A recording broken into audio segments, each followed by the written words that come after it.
Thanks for staying with us. All right, this may sound familiar. Do you find yourself avoiding conflict in order to keep the peace?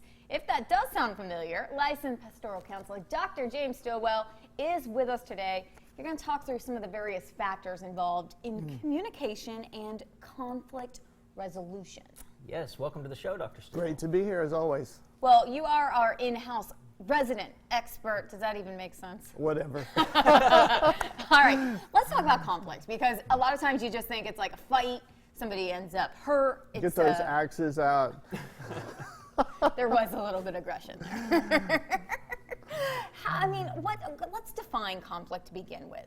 Well, you've got two different points of view. At least you anticipate that there are going to be two different points of view. And so the conflict avoidance part is one person is avoiding conflict because they're afraid that if we're sharing different points of view, somebody's going to be very defensive about their point of view, and it'll turn into something ugly.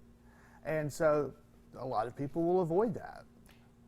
Let me ask you, does gender roles play a difference in that? Well, when you're talking about couples, I think it does, and it may carry over into work situations too. I think studies show that it tends to be the man that shuts down and just won't talk, about 80% of the time. So I'm not sure if that's true in work situations or not, but either way, I mean, whatever the statistics are, there's always exceptions.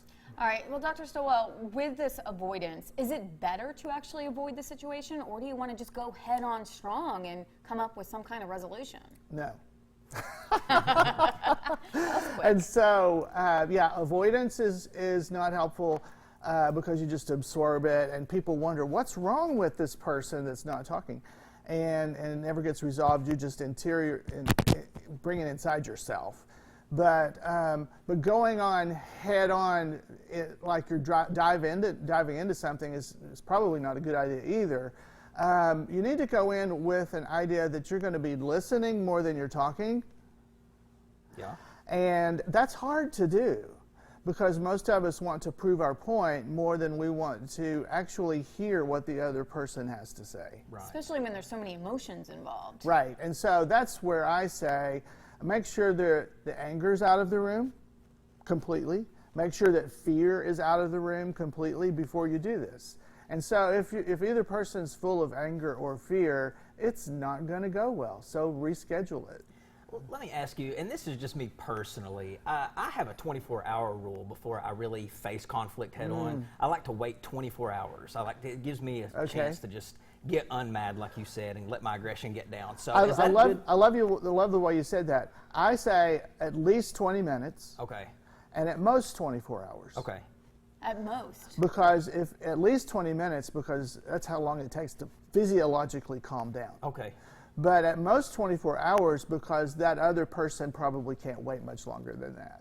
You know? Are there some in a tips realistic that you way. have to help us calm down? Because it sounds so easy just to say, okay, guys, calm down. Yeah, we could do a whole segment on how to calm down, you know? We may need to do that. I love that that's a Taylor Swift song, Calm Down, you know? But whether it's go for a walk or read a book or whatever works for you, listen to music. Everybody's got their different coping skills, and have your pocket full of coping skills ready. Good advice. Maybe we will do another show on how to cope with things, because I feel like that's probably relevant in any situation you're in. Yeah. All right. High stress situations. Yeah, which we all deal with every day. Dr. Stillwell, if we need some help, how do we get a hold of you?